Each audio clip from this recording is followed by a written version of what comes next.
नमस्कार साथियों, इस वीडियो में हम देखने वाले हैं Shahjahan part 3 BA second year history paper first unit 4 Shahjahan का साम्राज्य, उसका मूल्यांकन। उसका ये तीसरा पार्ट है, पार्ट 1 और पार्ट 2। इससे पहले लेक्चर 22, 22, 23, 23 में अपलोड किए जा चुके हैं। ये लेक्चर 24 है। इसमें हम देखेंगे शाहजहां के पुत्रों में हुए उत्तराधिकार के युद्ध का वर्णन। BA second year history paper first unit 4 Shahjahan part 3 lecture 24। Give an account of the war of succession among the sons of Shahjahan। Shahjahan के समय में हुए उत्तराधिकार के युद्ध के कारणों और घटनाओं का वर्णन कीजिए। Narrate the causes and the events of the war of succession during the reign of Shahjahan. तो शाहजहां के काल में उत्तराधिकार का युद्ध 6 सितंबर 1657 को। शाहजहां गंभीर रूप से बीमार पड़ गया। जल्दी ही शाहजहां की मृत्यु की अफवाह फैल गई और इसके साथ ही उसके चारों पुत्रों ने सिंहासन प्राप्त करने के लिए तैयारियां शुरू कर दी। परिणाम स्वरूप शाहजहां के शासनकाल में उसके चारों पुत्रों में सिंहासन के लिए भीषण युद्ध हुआ।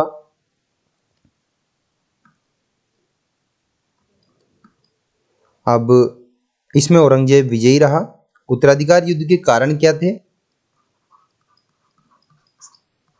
पहला तो उत्तराधिकार का कोई नियम नहीं था।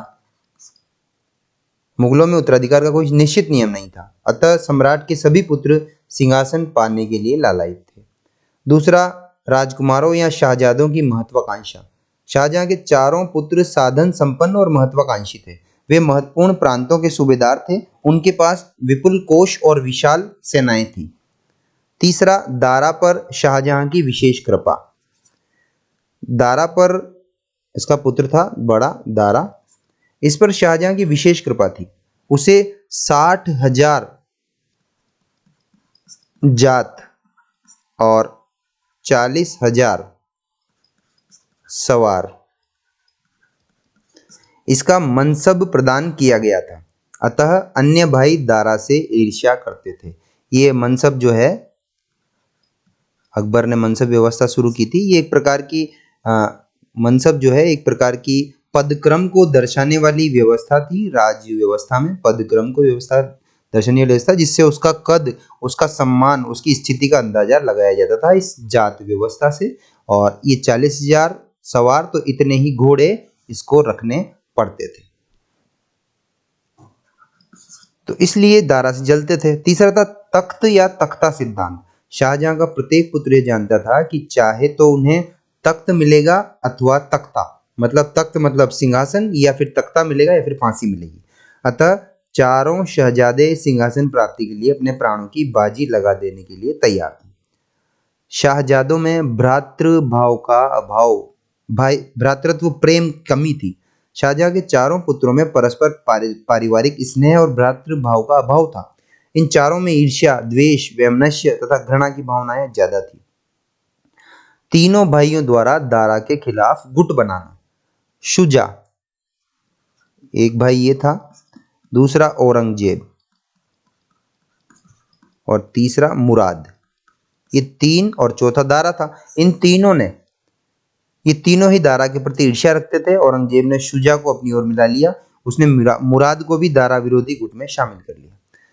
पांचवा है दरबार में गुटबंदी। कुछ अमीर दारा को गद्दी पर बैठाना चाहते थे, परंतु अधिकांश अमीर दारा के प्रबल विरोधी थे।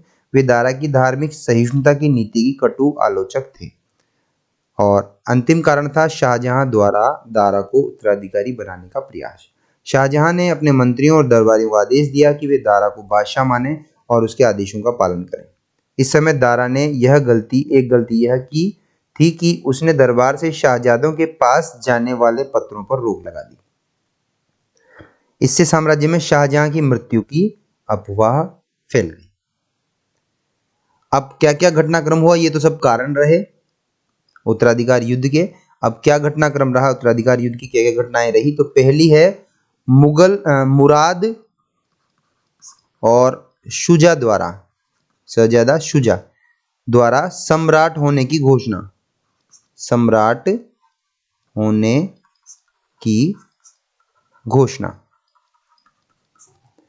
5 दिसंबर 1657 को गुजरात के सूबेदार मुराद ने अपने आप को सम्राट घोषित कर दिया और जनवरी 1658 में बंगाल के सूबेदार शुजा ने अपने आप को बादशाह घोषित कर दिया। तो मुराद तो गुजरात का सूबेदार था जब वो बीमार पड़ा और शुजा बंगाल का सूबेदार था, औरंगजेब दक्षिण में था, तो इन्होंने अपने आप को बादशाह घोषित कर दिया।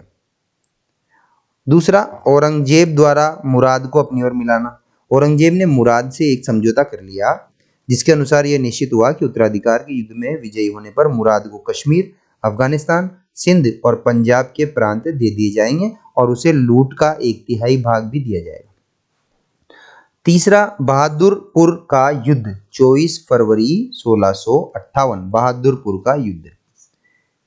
शुजा ने अपनी बड़ी सेना लेकर बंगाल से प्रस्थान किया और बनारस से 7 किलोमीटर दूर बहादुरपुर नामक स्थान पर पहुंच गया।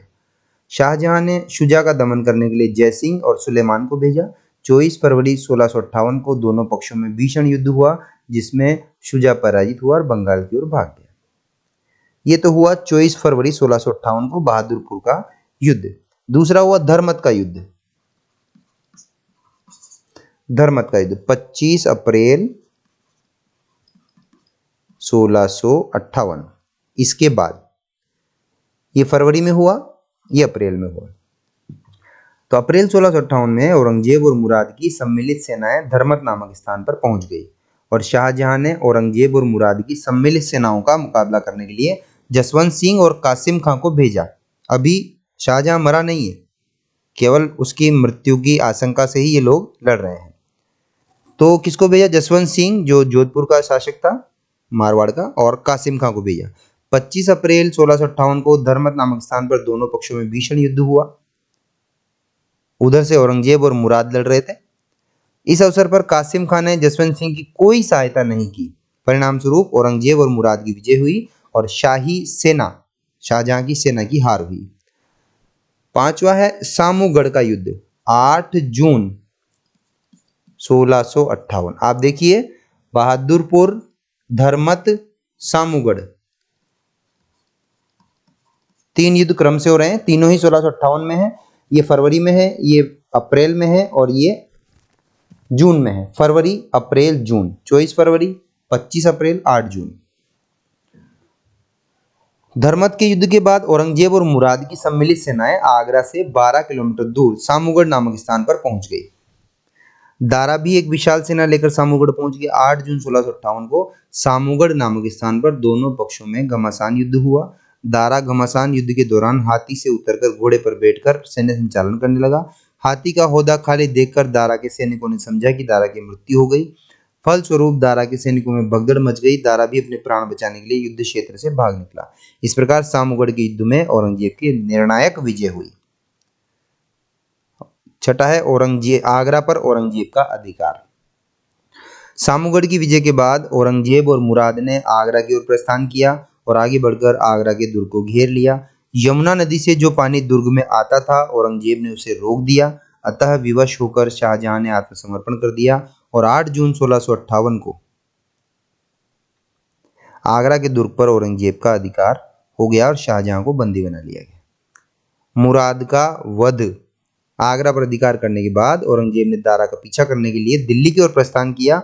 मार्ग में औरंगजेब और मुराद के बीच मनमुटाव उत्पन्न हो गया। इस पर औरंगजेब ने मथुरा पहुंचकर चालाकी से मुराद को बंदी बना लिया और उसे ग्वालियर के दुर्ग में भेज दिया, जहां दिसंबर 1661 में उसका वध करवा दिया। 8वां है खजुआ का युद्ध खजुआ का युद्ध। तो आप देखिए मुराद को इसने मथुरा में 1658 में बंदी बना लिया, फिर इसको ग्वालियर भेज दिया और 1661 में इसको मरवा दिया। खजुआ का युद्ध होता है 5 जनवरी 1659। तो अक्टूबर 1658 में शुजा एक विशाल सेना लेकर पटना से आगरा की ओर आया। तो उधर 8 जून, आप देखिए 8 जून को आगरा पर औरंगजेब का अधिकार हो गया मुराद के साथ। अब शुजा जो वापस भाग गया था हार करके बंगाल की ओर, वो वापस आता है अक्टूबर 1658 में, आगरा पटना से आगरा की ओर प्रस्थान करता है और इलाहाबाद के निकट खजुआ नामक स्थान पर पहुंच जाता है। औरंगजेब भी एक बड़ी सेना लेकर वहां पहुंच गया। 5 जनवरी 1659 को खजुआ नामक स्थान पर औरंगजेब और शुजा की सेनाओं के बीच युद्ध होता है। शुजा हार जाता है और उसे युद्ध क्षेत्र छोड़कर भागना पड़ता है वापस। मीर जुमला ने शुजा का पीछा किया और उसे अराकान की पहाड़ियों की ओर खदेड़ दिया, जहां फरवरी 1661 में मेघ जाति के लोगों ने उसे मार दिया। 1661 में, तो दिसंबर 1661 में तो औरंगजेब ने मुराद को मार दिया और फरवरी 1661 में शुजा को मेघ जाति के लोगों ने अराकान पहाड़ियों की ओर मार दिया। उसके बाद आता है देवराई का युद्ध या दोराई का युद्ध। आप क्रम ध्यान रखिएगा इन युद्धों का भी। बहादुरपुर का युद्ध, धर्मत का युद्ध, सामूगढ़ का युद्ध, खजुआ का युद्ध, देवराई का युद्ध। बीडीएस बहादुरपुर, धर्मत, सामूगढ़। बीडीएस केडी खजुआ का युद्ध, देवराई का युद्ध। सामूगढ़ की हार के बाद दारा दिल्ली होता हुआ लाहौर पहुंचा और औरंगजेब ने दारा का पीछा करना जारी रखा। अतः दारा मुल्तान और सिंध होता हुआ अहमदाबाद पहुंचा।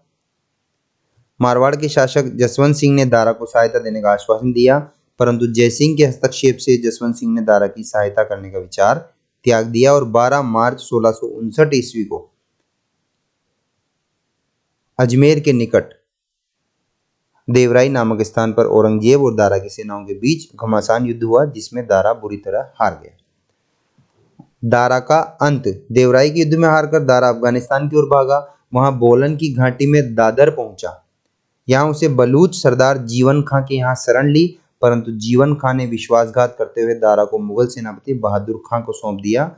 29 अगस्त 1659 को दारा को दिल्ली लाया गया। उस पर इस्लाम विरोधी होने का आरोप लगाया गया और उसे मृत्युदंड दे दिया गया। 30 अगस्त 1659 को दारा का वध कर दिया गया। तो आप देखिए तीनों भाई 1659 में ही मरे हैं। नहीं 1659 फरवरी में, 30 अगस्त 1659 में तो दारा मरा है और बाकी दोनों भाई 1661 में मरे हैं। और अगला है सुलेमान शिकोह का वध। तो 27 दिसंबर 1660 को दारा के ज्येष्ठ पुत्र सुलेमान शिकोह को बंदी बना लिया गया। ये वही सुलेमान शिकोह है जिसको शाहजहां ने भेजा था युद्ध के लिए। बहादुरपुर के युद्ध में जयसिंह और सुलेमान को भेजा था 24 फरवरी 1658 का। तो ये सुलेमान जो है दारा का ही बड़ा बेटा था।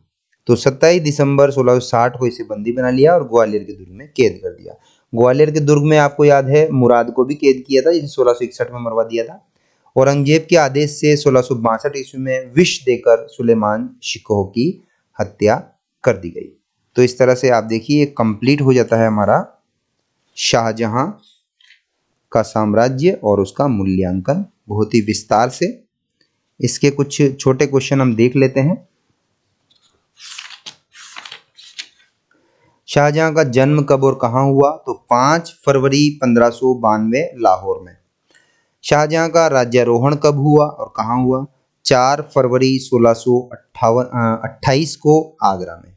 तो 5 फरवरी 1592 को तो इसका जन्म हुआ लाहौर में।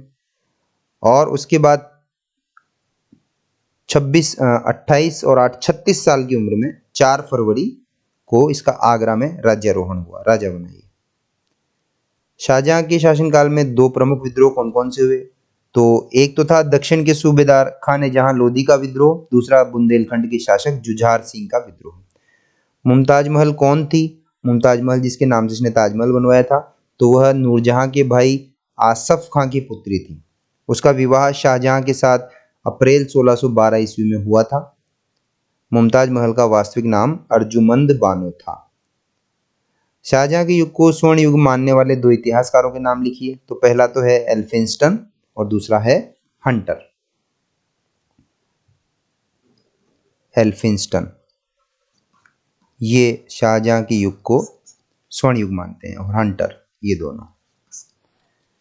शाहजहां के युग को स्वर्ण युग नहीं मानने वाले दो इतिहासकारों के नाम लिखिए। तो एक तो है V.A. स्मिथ, ये शाहजहां के युग को स्वर्ण युग नहीं मानते हैं। दूसरा है एडवर्ड और तथा गैरेट, ये भी नहीं मानते हैं। शाहजहां के युग को स्वर्ण युग कहे जाने के कोई दो कारण बताइए। तो देखिए ये दोनों तो मानते हैं कि स्वर्ण युग था और ये दोनों नहीं मानते हैं। अब क्यों मानते हैं? तो शाहजहां के शासन काल में मुगल साम्राज्य की जितनी समृद्धि हुई उतनी फिर कभी नहीं हो सकी। और दूसरा कारण है शाहजहां के समय में भवन निर्माण कला, चित्रकला, संगीत कला आदि की अत्यधिक उन्नति हुई। शाहजहां के शासनकाल को स्वर्ण युग नहीं कहे जाने के दो कारण बताइए। तो पहला तो अत्यधिक करों का भार, जिससे उसका जीवन दुखी और दरिद्र हो गया था, जनता का जीवन। दूसरा प्रशासन में घूसखोरी और भ्रष्टाचार का बोलबाला था। शाहजहां के काल में निर्मित 4 इमारतों के नाम बताइए। तो देखिए एक तो दिल्ली में लाल किला, एक जामा मस्जिद, दो तो इमारतें दिल्ली में हो गई। दूसरा आगरा में 2 इमारतें, ताजमहल और मोती मस्जिद। तो आगरा में शाहजहां की फेमस 2 इमारतें कौन सी हैं? एक तो ताजमहल और एक मोती मस्जिद। दिल्ली में कौन सी है? लाल किला और जामा मस्जिद। शाहजहां के शासनकाल में फारसी भाषा में रचित 2 ग्रंथों के नाम लिखिए। तो देखिए फारसी भाषा में एक तो लिखी गई पादशाहनामा शाहजहां के शासनकाल में, और दूसरी लिखी गई बादशाहनामा। ये मैंने सब अभी पढ़ाते टाइम बोले थे, फिर मैं छोटे क्वेश्चन के रूप में आपको दोहरा रहा हूं। पादशाहनामा तो लिखी अब्दुल हमीद लाहौरी ने,